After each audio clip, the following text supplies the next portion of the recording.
जिज्ञासु मित्रों, बहुत बहुत अभिनंदन है आपका हमारे चैनल दिव्य सृजन स्पिरिचुअल में। जैसा कि आपको विदित है कि प्रत्येक दिवस 9 बजे हम यहाँ पर लाइव सेशन लेकर आते हैं और आज कुछ तकनीकी गड़बड़ियों के कारण कुछ विलंब हुआ और यह कार्यक्रम थोड़ा देर से प्रारंभ हो पा रहा है। चलिए कोई बात नहीं, लेकिन जो कमियां हैं वो दूर करने के चक्कर में थोड़ा विलंब हुआ है, जो कि कल से नहीं होगा।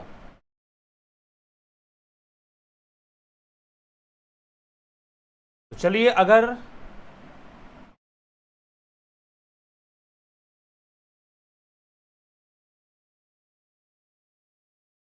यदि आपको मेरी आवाज़ साफ साफ सुनाई दे रही है तो कृपया कमेंट करके बता दें कि आप आवाज़ पूरी साफ साफ सुन पा रहे हैं।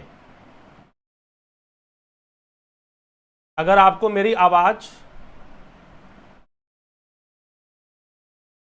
साफ साफ सुनाई दे रही है तो कृपया बताएं कि आप साफ साफ सुन पा रहे हैं। अच्छा जी, हमिंग बहुत है, आवाज़ में हमिंग आ रही है, ठीक है।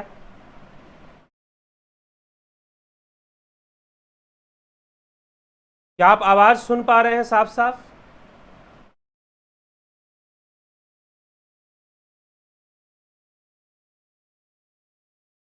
अगर साउंड में कोई दिक्कत ना हो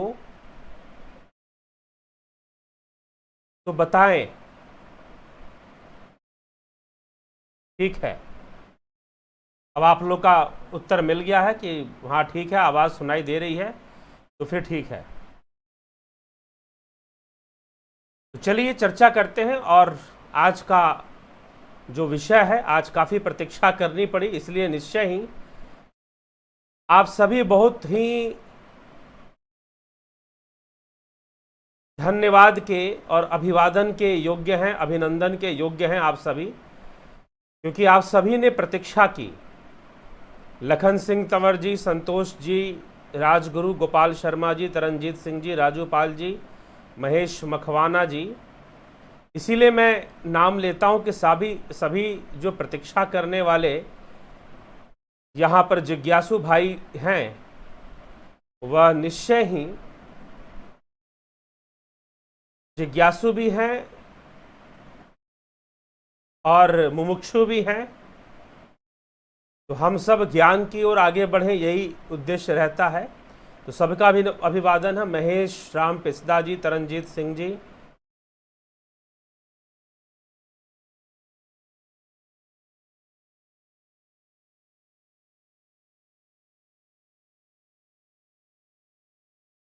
तो महेश, माला शर्मा जी, अनिल कुमार राय जी, अभिषेक कुमार जी, आप सभी का बहुत बहुत अभिनंदन है। गायत्री ओली जी, मिलन लोहानी जी, काफ़ी दिनों बाद आज दिखाई दिए। बलवंत सिंह गोहिल जी, योगेंद्र पंडित जी, ज्योति दच्चा जी, वर्षा सचदेव जी, रवि कुमार जी, शोभा उपाध्याय जी, दीपक पटेल जी, अतुल कोल्हे, मोस्ट वेलकम, ओम सत्य ओम, अजित भाई जी, दिनेश शर्मा जी, सबका बहुत बहुत अभिनंदन। और काफ़ी लोग जो प्रतीक्षा में रहे उनको थोड़ी प्रतीक्षा करनी पड़ी, और अब ये चलिए स्मूथली चलेगा, आगे बढ़ेगा यह लाइव सेशन।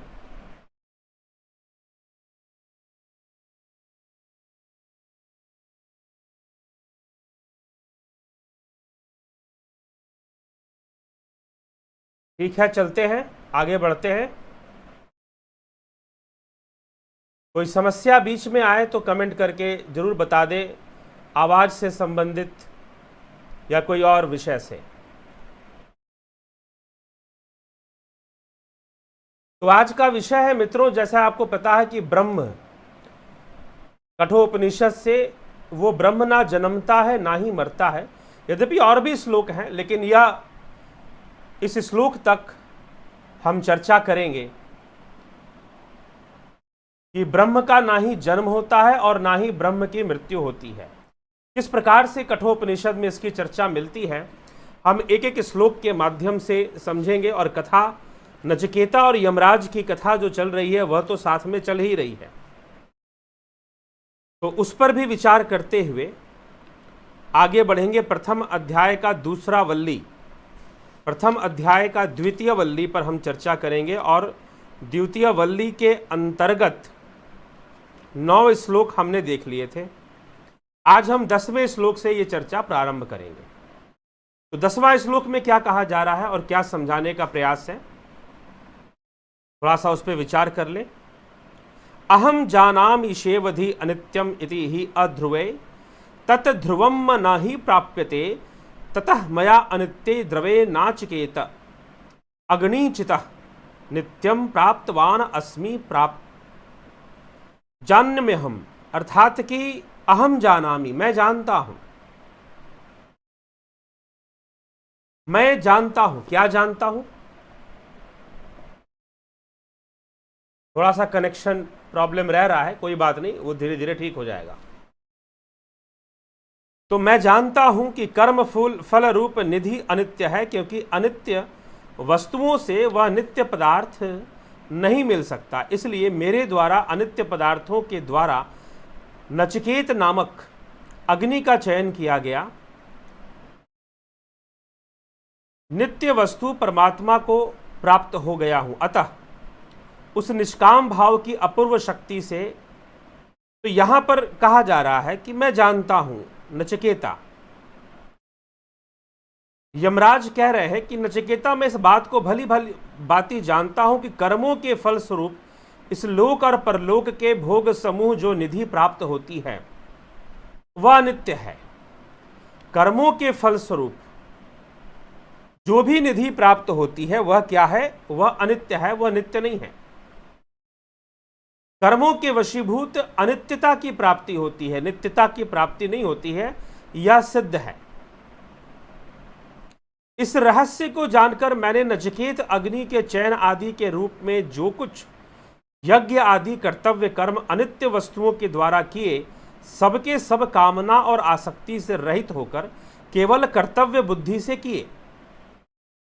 इस निष्काम भाव की यह महिमा है कि अनित्य पदार्थों द्वारा कर्तव्य पालन रूप ईश्वर पूजा करके मैं नित्य सुख रूप परमात्मा को प्राप्त करता हूं। यह समझ लीजिए इस श्लोक का अर्थ।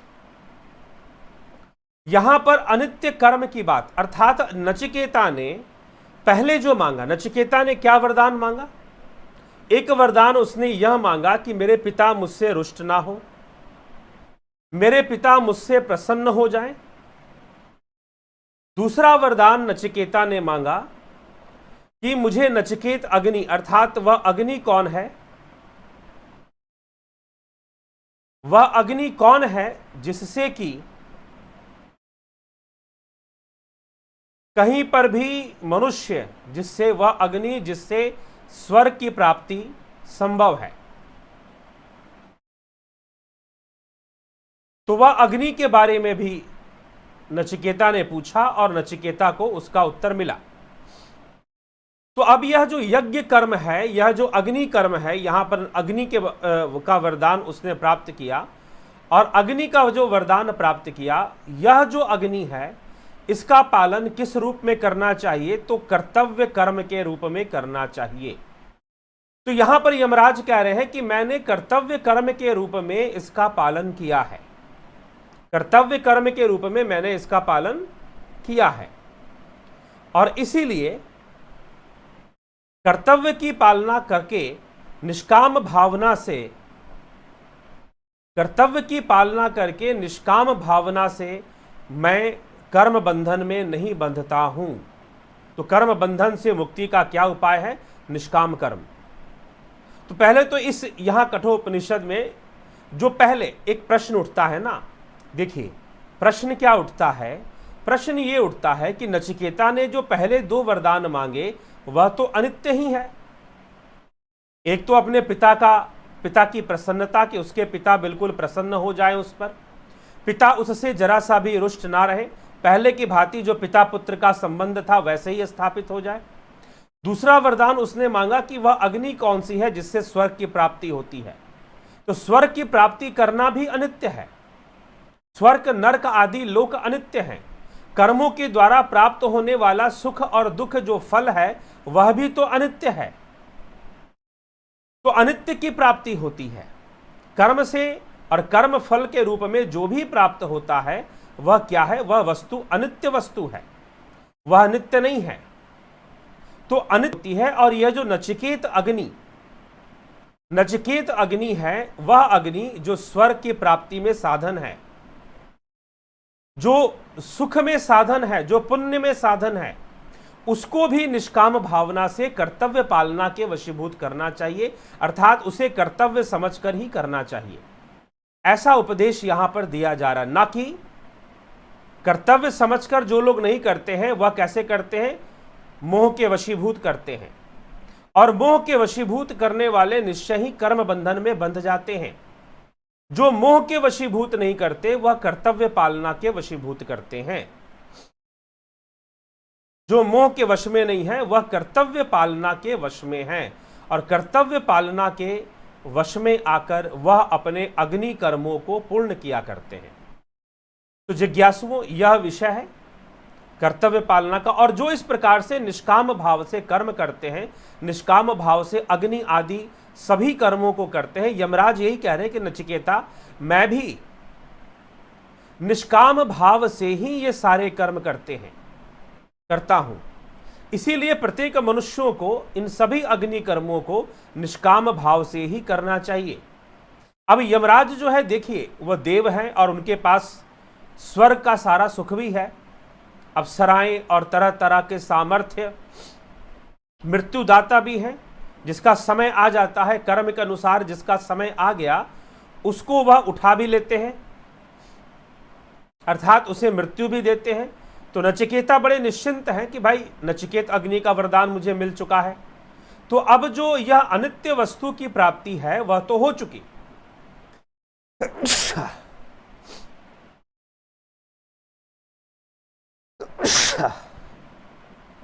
तो अनित्य वस्तु की जो प्राप्ति है वह तो हो चुकी, लेकिन जो नित्य है वह तो ना मिला। थोड़ा सा यहां मौसम खराब हुआ, हल्की सी बारिश भी हुई है, जैसा कि आपको विदित हो। उत्तर भारत में भी, बंगाल में भी, और कल दिल्ली में भी बारिश हुई थी। तो थोड़ा सा मौसम में ठंडक सी आ गई है। और यह ऐसा ही मौसम होता है कि बदलता है मौसम, और कुछ जगहों पर मच्छरों का प्रकोप भी बहुत अधिक हो जाता है, खासकर इस समय। थोड़े बहुत तो हो, जहां कम है वहां थोड़ा बहुत, जहां ज्यादा है वहां बहुत ज्यादा हो जाता है। तो चलिए आगे बढ़ते हैं। तो मित्रों, यह निष्काम कर्म की चर्चा इस श्लोक के अंदर यमराज कर रहे हैं नचिकेता से, कि सभी अग्नि कर्मों को निष्काम भाव से पूर्ण करना चाहिए। इससे हमें नित्य तत्व की प्राप्ति होने में सहायता होती है। आगे बढ़ते हैं। हे नचिकेता, जिसमें सब प्रकार से नचिकेतः कामस्य आप्तिम जगतः प्रतिष्ठाम कृतो अनंत्यम अभयस्य पारम स्तोम महत अरुगायन प्रतिष्ठाम अत्यस्राक्षी अतः धीरः। अर्थात इसका तात्पर्य, हे नचिकेता, जिसमें सब प्रकार के भोग मिल सकते हैं, जो जगत का आधार, यज्ञ का चिरस्थायी फल, निर्भयता की अवधि स्तुति करने योग्य एवं महत्वपूर्ण है, वेदों में जिसके गुण नाना प्रकार से गाए गए हैं, जो दीर्घ काल तक की स्थिति में संपन्न है, ऐसे स्वर्ग लोक को देकर भी तुमने धैर्यपूर्वक उसका त्याग कर दिया। तुम बहुत ही विवेकी हो और बुद्धिमान हो। तो नचिकेता के लिए कहा जा रहा है कि तुम बहुत ही विवेकी हो और बुद्धिमान हो, क्योंकि तुमने इस स्वर्ग आदि फलों को देखकर भी इनका त्याग कर दिया, इनमें कोई आसक्ति ना रखी। इस प्रकार नचिकेता के निष्काम भाव को देखकर यमराज ने निश्चय कर लिया कि यह परमात्मा के तत्व ज्ञान का यथार्थ अधिकारी है, आत्मज्ञान का अधिकारी है। अतः उसके अंतःकरण में परब्रह्म पुरुषोत्तम के तत्व की जिज्ञासा उत्पन्न करने के लिए यमराज अब 2 मंत्रों में परब्रह्म परमात्मा की महिमा का वर्णन करते हैं। क्या करते हैं? तम दुर्दशम गूढ़ मनुपृष्ठम गुहाहितम गह्वरिष्ठम पुराणम अध्यात्म योगाधिगमेन देवम मत्वा धीरो हर्ष शोकौ जहाति। जो योग माया के पर्दे में छिपा हुआ सर्वव्यापी सबके हृदय रूप गुहा में स्थित है, संसार रूप गहन वन में रहने वाला सनातन है, ऐसे उस कठिनता से देखे जाने वाले परमात्म देव को शुद्ध बुद्धि युक्त साधक अध्यात्म योग की प्राप्ति के द्वारा हर्ष और शोक को त्याग देता है। समझकर अध्यात्म योगाधिगमेन, बहुत सुंदर शब्द का प्रयोग हुआ है, अध्यात्म योगाधिगमेन।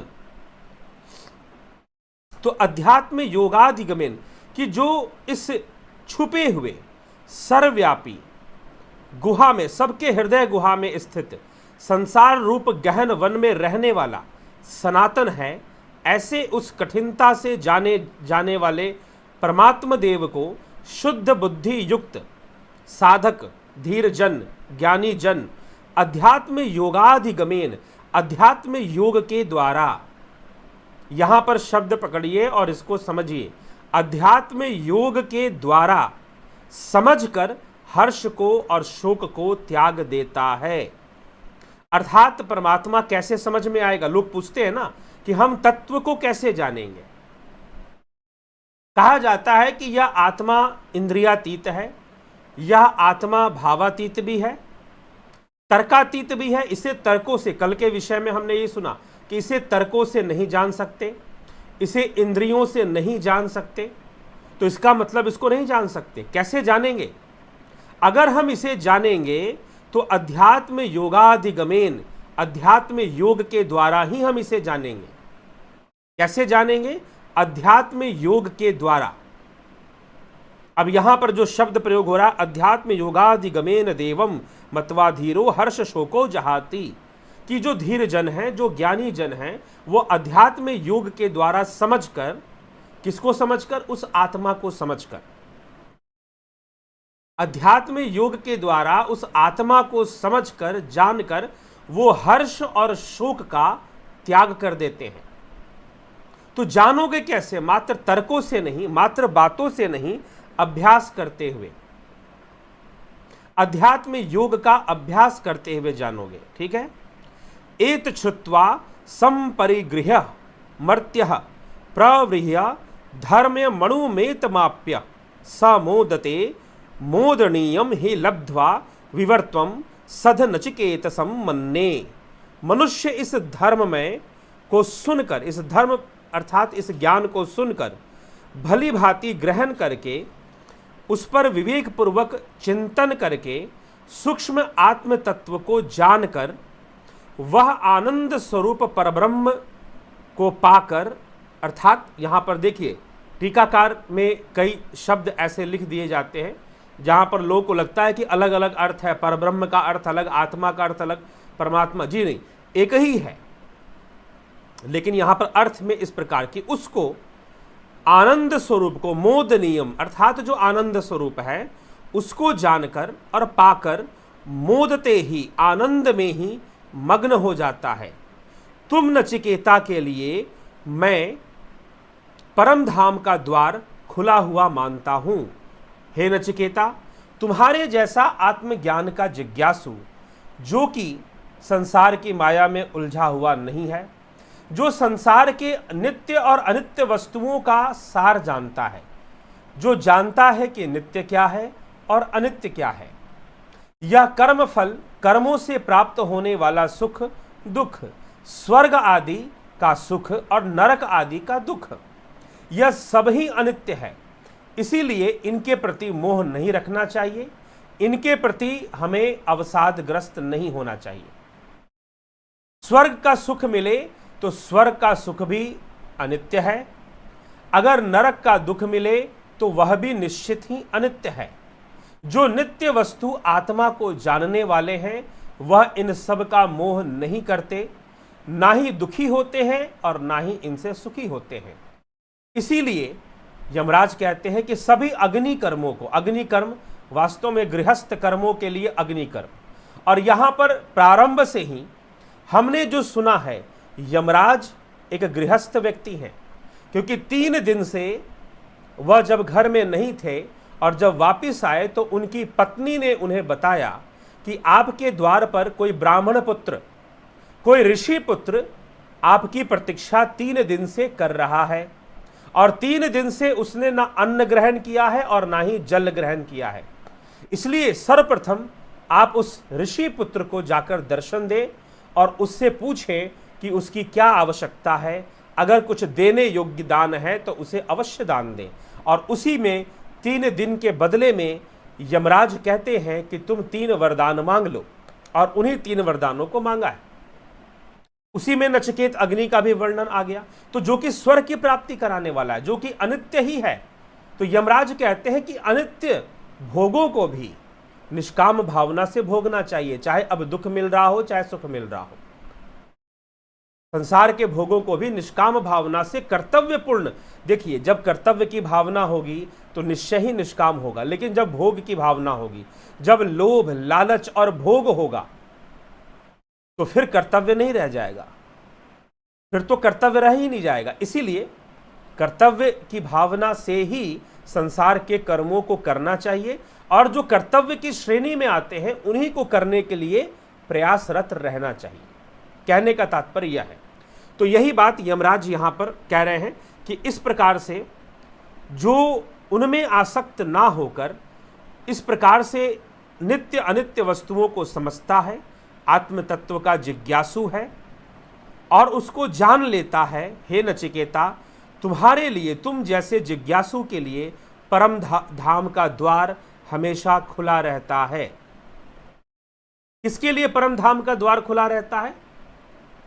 जो निष्काम भावना से कर्तव्य कर्मों की पालना करता है और उस आत्म तत्व का जिज्ञासु है और आत्मज्ञान की ओर आत्मज्ञान के मार्ग पर चलने वाला है, उस योगी के लिए, उस अध्यात्म योगी के लिए कठोपनिषद में उस आत्मा को जानने का जो मार्ग बताया जा रहा है उसे अध्यात्म योग शब्द से कहा गया है। अभी पिछले श्लोक में हमने देखा, अध्यात्म योगाधिगमेन, अध्यात्म योग के मार्ग पर चलकर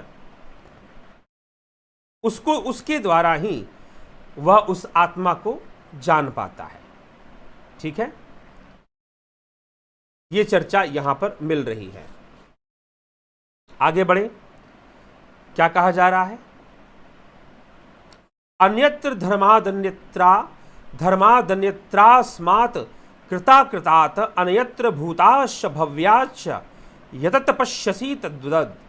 जिस उस आत्मा को धर्म से अतीत, अधर्म से भी अतीत तथा इस कार्य और कारण रूप संपूर्ण जगत से भी भिन्न और भूत, वर्तमान एवं भविष्य तीनों कालों से तथा इनसे संबंधित पदार्थों से भी पृथक जानते हैं, उसे बतलाइए।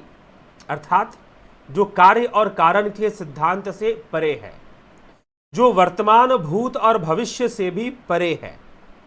हे यमराज, नचिकेता कहते हैं कि हे यमराज, हे भगवान, हे भगवान, आप यदि मुझ पर प्रसन्न हैं, आपने कहा कि मैं आत्म तत्व का जिज्ञासु हूं, मेरे लिए परम धाम का द्वार हमेशा खुला रहता है, तो कृपा करके अब आप मुझे बतलाइए कि वह परम तत्व जो भूत, भविष्य और वर्तमान से परे है, कार्य और कारण से भी परे है, कार्य कारण रूप संपूर्ण ये जो जगत है यह कार्य कारण रूप है। Cause and effect, cause and theory of cows and effect, तो कार्य कारण रूप है। तो यह जो जगत है यह कार्य कारण रूप है और यह जगत काल से भी बंधा हुआ है, भूत, वर्तमान और भविष्य से भी बंधा हुआ है। लेकिन वह जो आत्मा है वह धर्म और अधर्म से परे, पहला चीज क्या कहा गया? धर्म अधर्म से परे, कार्य कारण रूप से परे, अस्मात् कृताकृतात् अर्थात कार्य कारण रूप से परे, फिर भूत, भविष्य और वर्तमान से भी परे है, उसके बारे में मुझे बताइए, मैं जानना चाहता हूं। ये नचिकेता का प्रश्न है। तब 15वें श्लोक में, द्वितीय वल्ली कठोपनिषद प्रथम अध्याय 15वें श्लोक में यमराज कहते हैं संपूर्ण वेद सर्वे वेदा यत पदम आमनन्ति च सर्वाणि तपांसि वदन्ति इच्छन्तः ब्रह्मचर्यं तत्पदम ते संग्रहेण ब्रवीमि ओम इति एतत्। अर्थात संपूर्ण वेद जिस परम पद का बारंबार प्रतिपादन करते हैं और संपूर्ण तप जिस पद का लक्ष्य कराते हैं, अर्थात वे जिसके साधन हैं, जिसको चाहने वाले साधक गण ब्रह्मचर्य आदि का पालन करते हैं, वह पद मैं तुम्हें संक्षेप में बतलाता हूं। ओम, उसको ओम के नाम से भी जानते हैं। ओम ब्रह्म स्वरूप है, ओम ही चतुष्पाद है, लेकिन उच्चारण करने वाला ओम या ग्रंथों में लिखा गया ओम सांकेतिक है। ठीक, वह सांकेतिक है। मांडुक्य उपनिषद में ओम की व्याख्या है जो कि आगे आएगी। तो वह बता रहे हैं, यमराज बताना शुरू कर रहे हैं कि मैं तुम्हें बता रहा हूं वह ओम ही है। फिर आगे कहते हैं एतत् अक्षरम एव ही ब्रह्म एतत् अक्षरम एव ही परम ही एतत् एव अक्षरम ज्ञात्वा यह यत इच्छति तस्य तत्। अर्थात यह अक्षर ही तो ब्रह्म है। कौन सा? ओम। यह अक्षर ही तो ब्रह्म है, यह अक्षर ही तो ब्रह्म है। इसीलिए दो बार रिपीट कर कर कहा गया एतत् अक्षरम एव ही ब्रह्म एतत् अक्षरम एव ही परम। यही परम है और यही ब्रह्म है। परम मतलब सबके परे, भूत भविष्य वर्तमान के परे, धर्म अधर्म के परे, कार्य कारण सिद्धांत के परे। यह अक्षर ही तो ब्रह्म है, ऐसे समझाया गया। वही परम है। अक्षरम ज्ञात्वा, इस अक्षर को जानकर जो चाहता है उसको वही मिल जाता है। जो इस अक्षर को जान लेता है तो फिर वो जो चाहेगा उसको वो मिल जाएगा। यहां पर यमराज कहते हैं अर्थात जो उस आत्मा को जान लेता है, जिसे आत्मज्ञान हो गया, जिसने आत्मा को जान लिया, फिर तो वो जो चाहे वो प्राप्त कर सकता है। संसार का कोई भी सुख वैभव और कोई भी अनित्य कोई भी वस्तु उसके लिए उससे परे नहीं हो सकती है। फिर आगे कहते हैं एतत् श्रेष्ठम आलंबनम परम आलंबनम एतत् आलंबनम ज्ञात्वा ब्रह्मलोके महीयते। अर्थात यही अत्युत्तम एतत् श्रेष्ठम आलंबनम एतत् परम आलंबनम एतत् आलंबनम ज्ञात्वा ब्रह्मलोके महीयते। अर्थात यही अति उत्तम आलंबन है, यही परम अत्यंत आश्रय है और इस आलंबन को भली भांति जानकर ब्रह्मलोक में महिमान्वित है। यही आलंबन है। अब आलंबन का तात्पर्य क्या है? यहां आलंबन शब्द के प्रयोग का अर्थ क्या है? आलंबन किसे कहते हैं?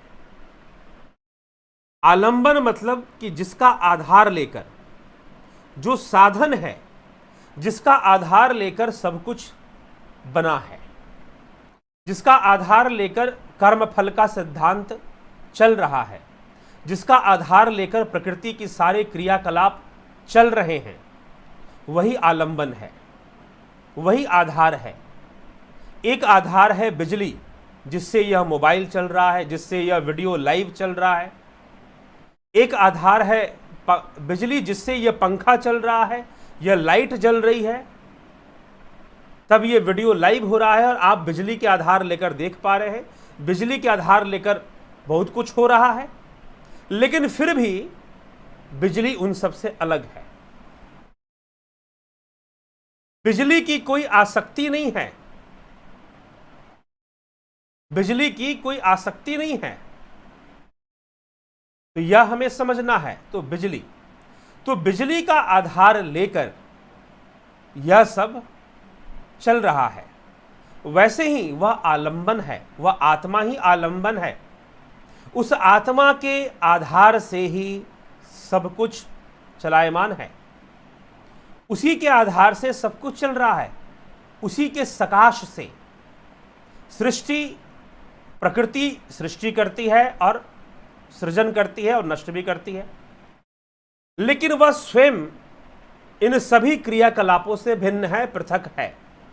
वह धर्म अधर्म से पृथक, वह, अब यहां पर एक और प्रश्न होगा, धर्म अधर्म से पृथक होने का तात्पर्य क्या है? क्योंकि धर्म और अधर्म का महत्व किसके लिए है? जीव के लिए है, मनुष्य के लिए है। जो कैवल्य को प्राप्त करने वाले, जो समाधि को प्राप्त करने वाले महायोगी हैं, ना उनके लिए ज्ञान है, ना अज्ञान है, ना गुरु है, ना शिष्य है, ना धर्म है, ना अधर्म है। इसीलिए कठोपनिषद के इस श्लोक में धर्म और अधर्म शब्द का भी प्रयोग किया गया। तो मन में प्रश्न उठ सकता है कि भाई धर्म अधर्म से परे, उस आत्मा को धर्म और अधर्म से परे क्यों कहा गया? कार्य कारण सिद्धांत से परे और भूत भविष्य और वर्तमान से परे भी बता दिया गया। अक्षर स्वरूप ओंकार, ओंकार रूप, एक ओंकार कहते हैं ना, तो उससे भी परे वह अक्षर स्वरूप, वह ब्रह्म रूप, वह इन सब से परे होकर स्थित है। तो वह अंतिम आश्रय है, उसी का आश्रय है, वही आलंबन है, उसी के आलंबन से प्रकृति के संपूर्ण क्रियाकलाप चल रहे हैं, उसी के सकाश से सब कुछ हो रहा है। ठीक है, उसी के सकाश से सब कुछ हो रहा है। तो यह यहां पर कहा जा रहा है। फिर आगे क्या कहते हैं 18वें श्लोक के अंतर्गत, न जायते मृत्ये वा विपश्चिन्नायम कुतश्चिन्न बभूव कश्चित अजो नित्यम शाश्वतो अयम पुराणो न हन्यते हन्यमाने शरीरे। अब यह श्लोक लगभग यही श्लोक, थोड़ा सा शब्दों का हेरफेर है, आपको श्रीमद् भगवद गीता के दूसरे अध्याय में मिल जाएगा। सांख्य योग नामक अध्याय जो है, आपको यह श्लोक वहां भी मिल जाएगा। न जायते मृत्यते वा विपश्चिन्नाय कुतश्चिन्न बभूव कश्चित अजो नित्य शाश्वतो अयम पुराणो न हन्यते हन्यमाने शरीरे। यही तो पहला प्रश्न क्या था, तीसरा प्रश्न क्या था कि शरीर के नष्ट होने पर भी वह कौन है जिसके अंदर कोई परिवर्तन नहीं आता, नष्ट नहीं होता। तो कह रहे हैं कि नित्य ज्ञान स्वरूप आत्मा न तो जन्मता है और ना ही मरता है, यह ना तो स्वयं किसी से हुआ और ना कोई भी हुआ है, अर्थात यह ना तो किसी का कार्य है और ना ही किसी का कारण है। यह अजन्मा नित्य सदा एक रस रहने वाला पुरातन है, अर्थात क्षय और वृद्धि से रहित शरीर के नाश किए जाने पर भी नाश नहीं किया जा सकता। शरीर के नाश किए जाने पर भी यह नाश नहीं किया जा सकता। अब एक बात बताओ, मैं प्रश्न पूछता हूं, क्या मृत शरीर में आत्मा है? क्या मृत शरीर में आत्मा है? कमेंट करके बता दीजिए कि मृत शरीर में आत्मा है कि नहीं है। मृत शरीर में क्या आत्मा होती है? अगर मैं कह दूं, अभी पीछे जो वीडियो आई थी, पीछे लगभग 1-2 महीने पहले की बात है, क्या मृत शरीर में परमात्मा है, इस विषय पर एक वीडियो ही बनी हुई है। तो आप स्वयं ही विचार कीजिए, जो तत्व सर्वव्यापी है, जो तत्व सर्वव्यापी है, कुलदीप भारद्वाज जी, हां है, बिल्कुल है, जो तत्व सर्वव्यापी है और जो शरीर के नष्ट होने से नष्ट नहीं होता है। अब ये श्लोक आ गया ना, बहुत बड़ा प्रमाण के साथ आ गया। जो शरीर के नष्ट होने से, जिसमें कोई परिवर्तन नहीं आने वाला, और जन्म लेने से भी कोई परिवर्तन नहीं आने वाला, जन्म लेने से भी कोई परिवर्तन उसमें नहीं आने वाला, और शरीर के नष्ट होने से भी उसमें परिवर्तन नहीं आने वाला, वह तो नित्य है। तभी तो कहा गया ना, हन्यते हन्यमाने शरीरे, कि शरीर के नष्ट होने पर उस आत्मा में कोई परिवर्तन नहीं होता, और साथ ही वह काल के परे है तो सर्वव्यापी भी है। वह भावनाओं के परे, इंद्रियों के परे, कार्य कारण सिद्धांत के परे, तो निश्चय ही मृत शरीर में भी आत्मा है। इसीलिए वह निरात्मा नहीं है, परंतु निर्जीव है। निर्जीव है क्योंकि जीव और आत्मा में भेद है। जीव और आत्मा एक ही चीज नहीं है। मृत शरीर निर्जीव है, परंतु निरात्मा नहीं, क्योंकि संपूर्ण प्रकृति उस आत्मा का सकाश, उस आत्मा का आधार लेकर ही कार्यरत है। और जब वह सर्वव्यापी है तो फिर मृत देह में क्यों नहीं होगा? जब वह काल के परे है, क्योंकि मरना, जीना, शरीर का नष्ट होना और जन्म ले लेना, पुनरपि जननम पुनरपि मरणम पुनरपि जननी जठरे शयनम यह संसारे खलु दुस्तारे कृपया पाहि पार मुरारे। ठीक है, बार बार जन्म लेना, बार बार मृत्यु को प्राप्त होना, यह सब काल के वशीभूत होने वाली घटना है। यह सब कर्म सिद्धांत के वशीभूत होने वाली घटना है। इसीलिए कर्म सिद्धांत के वशीभूत कर्म और फल के रूप में जो भी प्राप्त होता है वह सब अनित्य है, नित्य नहीं है। लेकिन वह आत्मा तो नित्य है, वह आत्मा तो नित्य है। अब फिर प्रश्न करोगे अपवित्र वस्तु में परमात्मा है कि नहीं है भाई?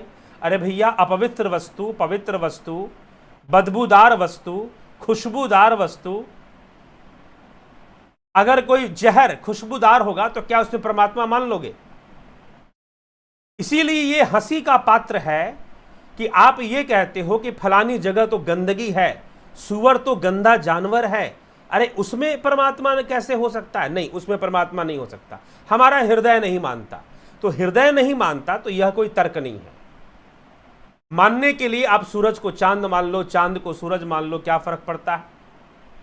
अगर मानकर ही सब कुछ करना है तो दाल को रोटी मान लो, रोटी को दाल मान लो। जब दाल खानी हो तो बोलो कि रोटी बना दो, और जब रोटी खानी हो तो बोलो कि दाल बना दो, क्या फर्क पड़ता है? अगर सब कुछ मानकर ही चलना है तो पवित्र वस्तु, अपवित्र वस्तु, किसी से खुशबू आ रही है, सुगंध आ रही है, और किसी से बहुत बदबू आ रही है। जिस वस्तु से बहुत बदबू आएगी तो आप कहोगे कि इसमें परमात्मा नहीं है, और जिस वस्तु से बहुत सुगंध आएगी तो उसमें कहोगे कि परमात्मा है। और मान लो कि सुगंध आने वाली वस्तु विष है, मान लीजिए कि सुगंध आने वाली वस्तु जो है वह विष है, विष जहर है, तो क्या उसमें परमात्मा हो जाएगा? क्योंकि उसमें से सुगंध आ रही, वो मीठी मीठी है इसलिए। ठीक है, इसीलिए आत्म तत्व सर्वव्यापी है। इसीलिए ये श्लोक प्रमाणित करता है ना हन्यते हन्यमाने शरीरे, कि शरीर के नष्ट हो जाने पर उस नित्य आत्मा में कभी कोई फर्क नहीं पड़ता, उसमें कभी कोई परिवर्तन। ये पूरी श्रृंखला जितने श्लोक मैंने आज पढ़े, संख्या नंबर बता देता हूं। कठोपनिषद प्रथम अध्याय द्वितीय वल्ली, दूसरे वल्ली का आज जो चर्चा हुई मित्रों, उस पर विचार करें। ना हो तो उन श्लोकों को फिर से पढ़ें और उस पर विचार करें, चिंतन करें, मनन करें कि किस प्रकार से इस तथ्य को यहाँ पर लिया गया है और समझाने का प्रयास किया गया है। तो 10वें श्लोक से लेकर 18वें श्लोक, न जायते म्रियते वा विपश्यन्नायम कुतश्चीन बभूव कश्चित अजो नित्यम शाश्वतो अयम पुराणो न हन्यते हन्यमाने शरीरे। ठीक है, खुद से भी विचार कर ले, पढ़ ले। तो वह सर्वव्यापी है, वह ओम सर्वव्यापी है, वह अक्षर ब्रह्म सर्वव्यापी है। ठीक है, तो इसीलिए ना वह जन्मता है। आज का विषय क्या है? तो देखिए, इसमें हमने टोटल 8 श्लोकों पे आज चर्चा की। मैं चाहता तो 8 श्लोकों में से कोई भी विषय ले सकता था, अच्छे अच्छे विषय थे। यह आत्मा धर्म अधर्म से परे है, आत्मा कर्ता कारण और कार्य से परे है, आत्मा जो है भूत वर्तमान और भविष्य से परे है। यह सब विषय लिया जा सकता था। और भी कुछ विषय इसमें बहुत गंभीर विषयों पर चर्चा की गई है, कर्तव्य कर्म पे चर्चा की गई इन्हीं 8 श्लोकों में। इन 8 श्लोकों में बहुत बड़े बड़े रहस्यों को खोला गया है। इन 8 श्लोकों में बहुत बड़े बड़े रहस्यों को उद्घाटित किया गया है, खोला गया है। अंत में इसे साफ रूप से कह दिया गया है कि शरीर के नष्ट होने या रहने या ना रहने से कोई, आत्मा अपनी जगह पे बना रहेगा, वो जैसे है बना रहेगा। ये संपूर्ण क्रियाकलाप, ये संपूर्ण क्रियाकलाप उसके आधार पर ही चल रहा है। ठीक है, उसके आधार पर भी चल रहा है। कोई मृत है या कोई जीवित है, मृत होना भी उसी का आधार है और जीवित होना भी उसी का आधार है। बिना उसके आधार के ना मृत्यु का अस्तित्व है और बिना उसके आधार के न तो है। ध्यान रखिएगा, तो है, ध्यान रखिएगा। उस आत्मा के आधार के बिना ना मृत्यु का अस्तित्व है, उस आत्मा के आधार के बिना ना जन्म का अस्तित्व है। ठीक, तो कोई मृत हो या कोई जीवित हो, हर परिस्थिति में, या कोई मृत हो या कोई जीवित हो, हर परिस्थिति में उस आत्मा का आलंबन है, उस आत्मा का आश्रय है। मृत देह के लिए भी आत्मा का आश्रय है और इस जीवित के लिए भी आत्मा का आश्रय है। ठीक है, चलिए अब हम चर्चा करते हैं आपके कमेंट पर, किस तरह के कमेंट आप कर रहे हैं।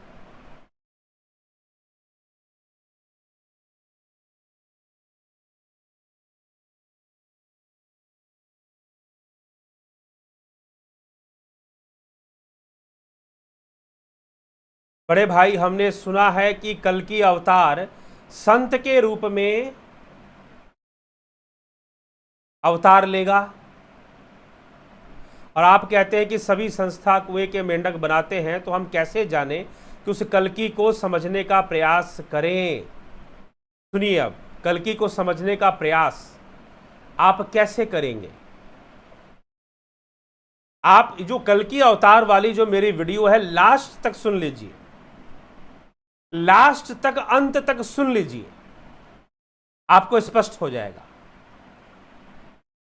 कल्कि अवतार जन्म ले भी ले, आपके साथ रह भी ले, आपका भाई बन के जन्म ले आपके घर में,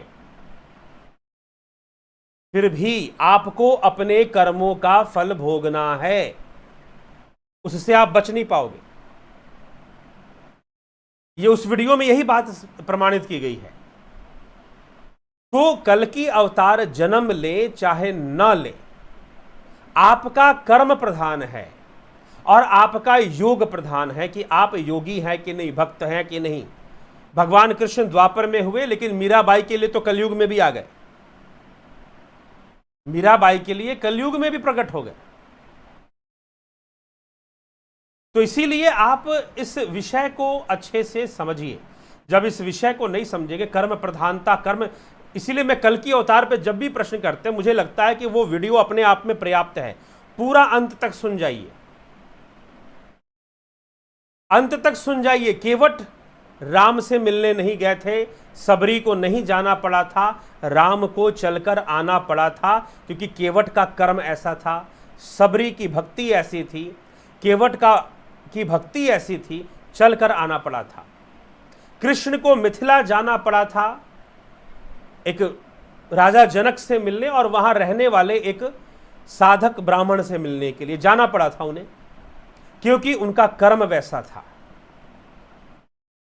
ठीक है, जाना पड़ेगा। अगर आपके कर्म में शक्ति है, अगर आपके भक्ति योग में शक्ति, संत रूप में जन्म लेंगे, ये किस रूप में कहां लिखा हुआ है यही आप जाने। मैं तो ये कहता हूं ना कि आप अपने आत्म, कृष्ण अगर आए और कृष्ण ने अर्जुन को किस मार्ग पे लगाया, बता दीजिए। आत्मज्ञान के मार्ग पर कृष्ण ने अर्जुन को लगा दिया। अगर आप उस आत्मज्ञान के मार्ग पर हैं, अगर आप योग के मार्ग पर हैं, तो निश्चित रूप से आप उसी मार्ग पर चल रहे हैं जिससे कि आप उसकी कृपा को प्राप्त कर सकें। तो फिर कल्कि कब आएंगे, नहीं आएंगे, यह कोई महत्व ही नहीं रखता। ठीक है, आपके लिए तो महत्व ही नहीं रखता, क्योंकि यह प्रकृति स्वयं ही सब कुछ कर देने वाली है।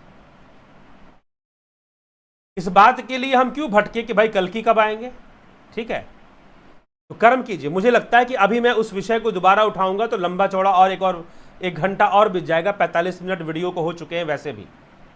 तो इसीलिए उस वीडियो को पूरा सुने, अंत तक सुने, उसमें अच्छे से इसी विषय को बताया गया है।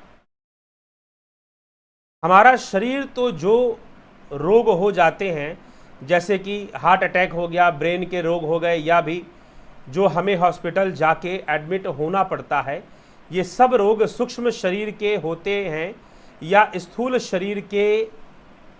कृपया बताएं। होते तो स्थूल शरीर के हैं, लेकिन जो उनका भोग कर रहा है वो सूक्ष्म शरीर है।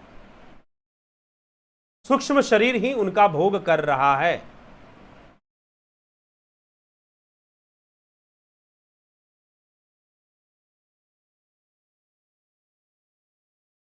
भाई खुद को जान लो और किसी को जानने की जरूरत नहीं। जी हाँ, अच्छी बात। शरीर भी एक माध्यम होता है, बिल्कुल, शरीर माध्यम है, शरीर साधन है। साधन धाम मोक्ष करी द्वारा, तभी तो कहा गया। क्या ध्यान में प्रवेश, गायत्री ओली जी, क्या ध्यान में प्रवेश करने के लिए पहले कुंडलिनी जागरण का होना जरूरी है? ध्यान में प्रवेश करने के लिए कुंडलिनी जागरण का होना जरूरी है। अब देखिए, अब यह प्रश्न कैसे है, यह प्रश्न किस प्रकार से है। ये आपने जो प्रश्न कर दिया कि ध्यान में प्रवेश करने के लिए पहले कुंडलिनी जागरण का होना जरूरी है। ध्यान में खाना खाने के लिए पेट खाली होना जरूरी है। बता दो, पेट खाली होना जरूरी है ना कि नहीं? पेट खाली होगा तभी तो खाओगे। क्या आप इस बात की चिंता करते हैं कि पेट खाली है कि नहीं? जी नहीं, आप भूख की चिंता करते। भूख लगी है तो खाना खाना है, ठीक है, भूख लगी है तो खाना खाना है, ठीक है। तो अब भूख कब लगेगी? जब पेट में जगह होगी तभी तो भूख लगेगी। भूख लगेगी कब? जब पेट में जगह होगी तभी भूख लगेगी, ठीक है। तो इसीलिए मैं कहता हूं कुंडलिनी जागरण के पीछे पड़ो मत, पड़ो मत, दौड़ो मत, भागो मत कि ये जागृत होगा, वो जागृत होगा। अरे कहां उलझे हुए हो और कितना समय बर्बाद कर रहे हो अपना। मैं सीधी एक वाक्य में कह रहा हूं, अपना समय बर्बाद कर रहे हो। ये जागृत होगा, वो जागृत होगा, इधर जागृत होगा, फिर उधर जागृत होगा। सही तरीके से ध्यान करना शुरू करो, बस। निश्चय ही ये बात आपकी सही है गायत्री ओली जी, आपने जो कहा, क्या कुंडलिनी जागृत होना जरूरी है ध्यान में उतरने के लिए? मैं इसे नकार नहीं सकता हूं क्योंकि सही है, लेकिन चक्कर में मत पड़ो, चक्रों के चक्कर में मत पड़ो, चक्रों के चक्कर में मत पड़ो, सीधी सी बात। अगर मान लो कि पेड़ को हरा भरा करना है, अगर आप चाहते हो कि हमने आम का पेड़ लगाया और वो बड़े होकर अच्छा फल दे, मीठा फल दे, क्या करना पड़ेगा? नियम से उसके जड़ में पानी देना पड़ेगा। क्या पत्तों को पानी देना पड़ेगा? क्या टहनियों को पानी देना पड़ेगा? और अगर वृक्ष छोटा है, आम का जो प्लांट है, जो गांच है, अगर वो छोटा है तो ज्यादा पानी डालोगे तो वो गिर भी जाएगा, ठीक है ना। वो हो सकता है वो नष्ट भी हो जाए। मात्र उसके जड़ में पानी दीजिए, जड़ में पानी दीजिए, बाकी तो वो अपने आप बड़ा हो जाएगा और फल देना शुरू कर देगा। तो बस ध्यान शुरू कीजिए अगर सही तरीके से। शास्त्र सम्मत पतंजलि योग सूत्र की जो चर्चा है उसके अनुसार अगर आप सही तरीके से ध्यान साधना, ध्यान योग का जो अभ्यास है, जो साधना है, अगर आप शुरू करते हैं तो कुंडलिनी भी जागृत होगा और ध्यान भी होगा, ध्यान भी हो जाएगा। जबरदस्ती स्पेशल से कुंडलिनी जागरण करने की जरूरत नहीं है। प्राणायाम आदि क्रियाएं, त्रिबंध आदि क्रियाएं और कई क्रियाओं को करते हुए जब अंतर्मुखी अतेंद्रिय ध्यान, हमारे यहाँ जो कोर्स है सन मेंबरशिप और जुपिटर मेंबरशिप में, उसमें उसी प्रकार से ध्यान कराया जाता है। ठीक है, उसी प्रकार से ध्यान कराया जाता है। तो जब आप सही तरीके से जब ध्यान योग का अभ्यास उन क्रियाओं को करेंगे तो यह प्रश्न पूछने का जरूरत नहीं पड़ेगा कि कुंडलिनी जागरण होने से ध्यान होगा क्या। ठीक है, इसमें उलझने का जरूरत नहीं पड़ेगा। चलिए,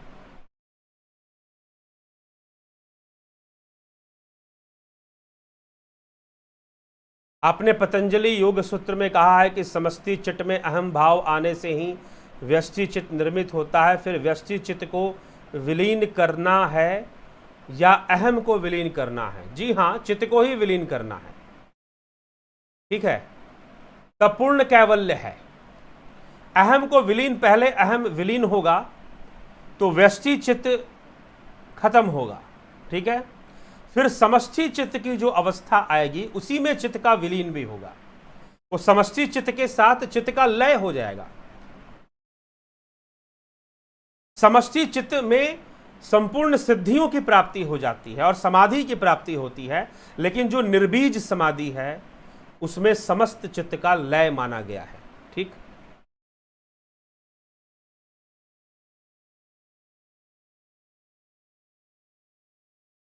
ब्रह्म अनंत है तो कोई ब्रह्म को संपूर्ण जान सकता है क्या? अभी पीछे कुछ दिन पहले केनो उपनिषद में चर्चा हुई है इस विषय पर। ब्रह्म ज्ञान, मैं जानता भी हूं और नहीं भी जानता हूं। सुनिए, दोबारा उस वीडियो को सुनिए, टाइटल में यही लिखा गया था, ब्रह्म ज्ञान, मैं जानता भी हूं और नहीं भी जानता हूं। दोबारा उसको सुन लीजिए।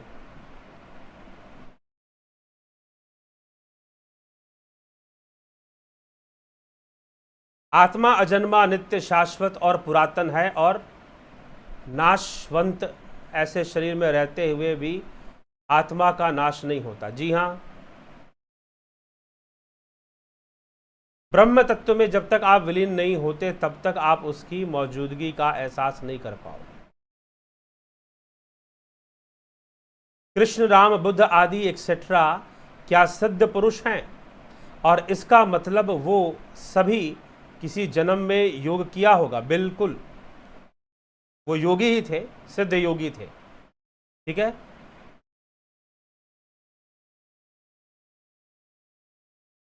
निमेन सेठ गुरुजी, परमात्मा कौन है? वे कहाँ हैं?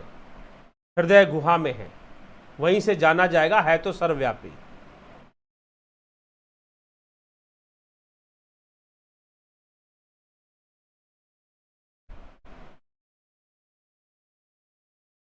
Whether Chitranjan Burvaj, whether a bhakt can attain mukti without discarding the akhakti and not having sambhava, sambuddhi by having faith only on Bhagwan by one servant and kirtan. The faith, through the faith we can attain the ध्यान सिद्धि, एक ही भाव अवस्था, एक ही भाव अवस्था। But after dissolving that bhava we can have the mukti और मोक्षा। वो भाव भी, एक भाव भी ना रह जाए तो मुक्ति है, मोक्ष है। अब बाकी ये जो कीर्तन भजन, ये जो फेद है, इससे एक ही भाव हुआ जा सकता है। एक ही भाव ध्यान की अवस्था है। अष्टांग योग के अनुसार ध्यान की अवस्था ही एक ही भाव है।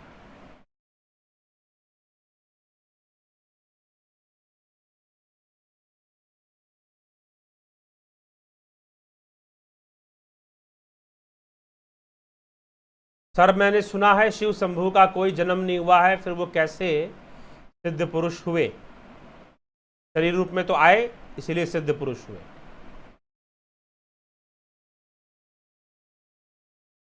सुना है कि गुरु तत्व ब्रह्म विष्णु महेश से ऊपर है और गुरु हमको कर्मों के प्रारूप को बदल सकते हैं क्या?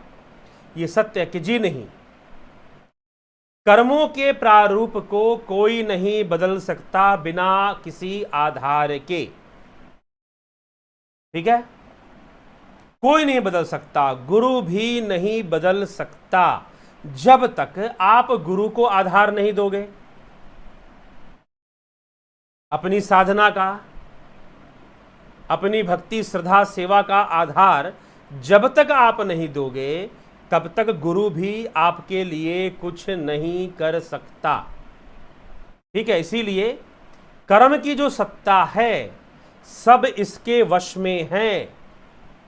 चाहे राम आए, जो कृष्ण आए, उनको अपनी इच्छा से इसे अपने ऊपर लेना पड़ता है। इसीलिए सबने दुख भोगा। 14 वर्षों का वनवास राम को भी, कृष्ण को भी जन्म जेल में मिला, उसके बाद भी अनेक दुख रहे। चाहे बुद्ध आए, चाहे महावीर हो, चाहे कोई भी सिद्ध पुरुष हो, तो सिद्धों का तो यह भूमि ही है, उन सब के सब कर्म के वशीभूत ही रहते हैं। बस अपनी स्वेच्छा से वो कर्मों का वश धारण कर लेते हैं। ठीक है, तो कर्मों से परे कोई गुरु नहीं दे सकता, कोई अवतारी पुरुष नहीं दे सकते। हाँ, अगर आप साधना सेवा का आधार देते हैं, भक्ति का आधार देते हैं, तो वो आपके लिए कुछ कर सकते हैं, अन्यथा वो भी कुछ नहीं कर सकते। भक्ति, कर्म, राज, हाथ, ज्ञान, ये सब योग के टाइप्स हैं। क्या योग ही परमात्मा है? क्या योग परमात्मा तक जाने का पथ है? जी हाँ, भक्ति, कर्म, राज योग, अथवा भक्ति, कर्म, भक्ति योग, कर्म योग, राज योग, ये क्या है? इस पर एक वीडियो और हम आगे ले आएंगे, जिससे कि ये अलग अलग स्पष्ट हो जाए। वैसे एक ही है, परंतु जब निष्काम भावना से कर्म किया जाता है तो वह योग है। जब निष्काम भावना से ईश्वर का नाम कीर्तन किया जाता है, उसमें एक ही भाव होने का प्रयास किया जाता है, तो वही भक्ति है, वही योग है। दोनों में कोई भेद नहीं है, एटाइमोलॉजिकली भेद भी नहीं है। अगर हम शब्द व्युत्पत्ति के अनुसार जाएं तो भक्ति शब्द का अर्थ और योग शब्द का अर्थ भी एक ही है, और वो है जुड़ जाना, मिलन हो जाना। ठीक है, अध्यात्म योग क्या है? आत्मा को जानने के लिए जो योग है वही अध्यात्म योग है।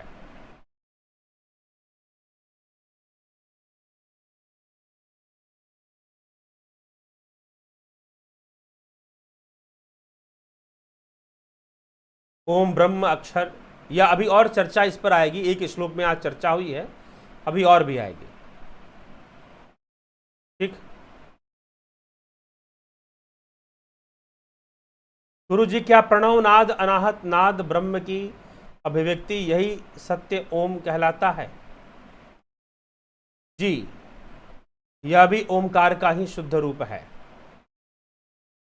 वैसे ओमकार को तो सर्वव्यापी ब्रह्म ही माना गया है, तो इसीलिए मात्र उसको उतना ही नहीं, जो वेदों में ओम लिखता है, जो हम ओम का उच्चारण करते हैं, क्या तीनों गुणों से परे है? नहीं जी, जो उच्चारण, तो बोल दिया मैंने, जो उच्चारण करते हैं, जो लिखते हैं, वो सांकेतिक है।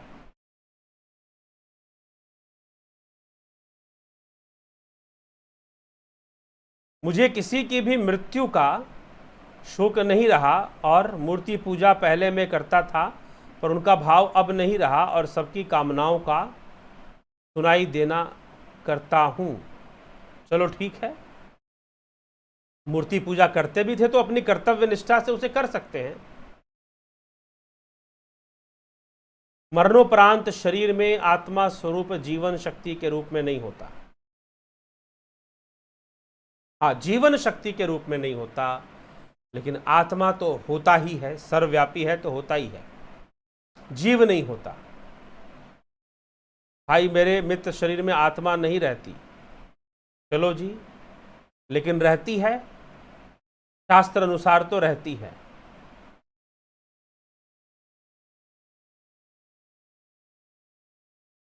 जन्म नहीं लेना हो तो क्या जन्म का चुनाव हम खुद ही करते हैं? जी बिल्कुल, जन्म का चुनाव हम खुद ही करते हैं। अपने कर्म संस्कार और अपनी कामनाओं के वशीभूत ही तो हम बार बार जन्म लेते हैं, इसलिए जन्म का चुनाव भी हम खुद ही करते हैं। शरीर में वायु कितने प्रकार की होती है आपको शायद पता नहीं, हो सकता है ना पता हो। 49 प्रकार की वायुएं होती हैं। मुख्य रूप से 5 प्रकार की वायु हुआ करती है। ठीक है, प्राण वायु, अपान वायु, व्यान वायु, उदान वायु, ठीक है, समान वायु। तो यह पंच वायु सिद्धांत प्राण का, जो पंच प्राण सिद्धांत भी कहलाता है। तो इस प्रकार से वायु तत्वों की चर्चा पहले कुछ वीडियोस में की गई होंगी। हाँ, कुछ और वायुओं के बारे में आप जानते होंगे तो जरूर बता दें। ठीक, हो सकता है कि आप कुछ और विशेष वायु के बारे में जानते हो तो अच्छा रहेगा। खैर, इससे कोई आत्मा के होने और ना होने का वायु से कोई फर्क नहीं पड़ता, ठीक है, क्योंकि वायु तो तत्व है और इन पंचभूतों के परे है आत्मा।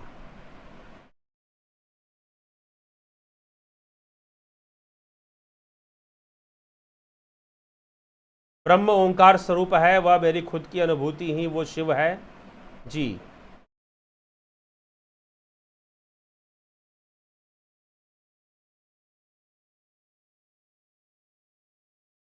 देवी तुम ही सब कर्मों का विधान करने वाली हो, तो तुम, अब देवी यहाँ पर क्या है, प्रकृति रूपा है।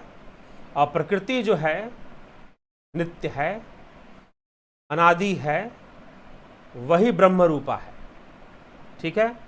तो वहां पर देवी को आत्मा के लिए ही कहा जा रहा है, ठीक है। हाँ, धृ धातु से धर्म बना है। धर्म क्या होता है?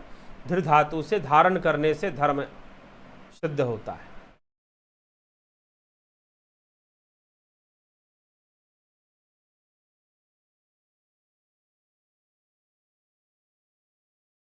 आत्मा तो सर्वव्यापी है, सब जगह है, शरीर तो एक साधन है। जी हाँ,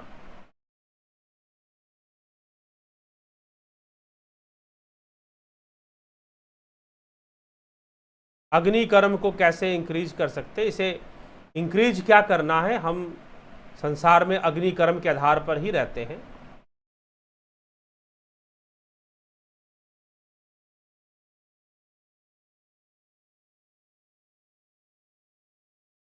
ब्रह्मांड का कर्ता कौन?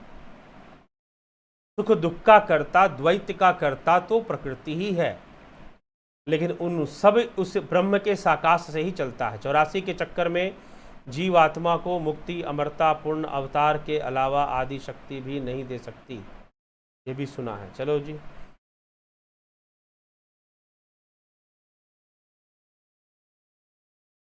श्रुति चैनल जी, मैं आप जैसे साधकों से विशेष खुश हूँ जो लोगों को कल्याणकारी मार्ग की जानकारी देते हैं। बहुत बहुत आभार आपका। किसी भी नियम को साधना आवश्यक है, ब्रह्म मुहूर्त में जागना आवश्यक है।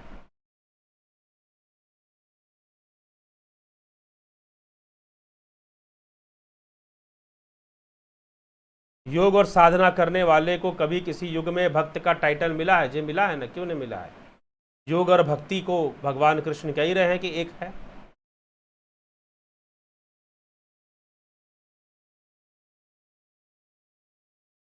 ठीक है, ये चीज है, ये तो शब्द प्रयोग की बातें हैं। टाइटल मिलना ना मिलना, शब्द एटाइमोलॉजी, शब्द व्युत्पत्ति विज्ञान, वह क्या कहता है? योग शब्द का अर्थ क्या, भक्ति शब्द का अर्थ क्या? और गीता में तो स्पष्ट रूप से कहा भी गया है कि योग भक्ति में फर्क भी नहीं है। इस पर जब गीता में इस पर चर्चा चल रही थी तो इसको, इस चर्चा को बताया गया है।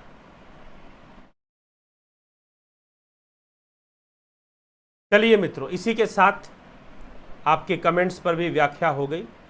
समय भी काफ़ी हो चुका है, 1 घंटा तो हो ही चुका है। कुछ मित्र यह भी आग्रह करते हैं कि वीडियो छोटा बनाएं, बहुत लंबा हो जाता है तो पूरा देखा नहीं जाता है। तो ठीक है, जितना संभव हो उतना ही देख लीजिए, 2 भाग में देख लीजिए, 3 भाग में देख लीजिए, लेकिन देखिए।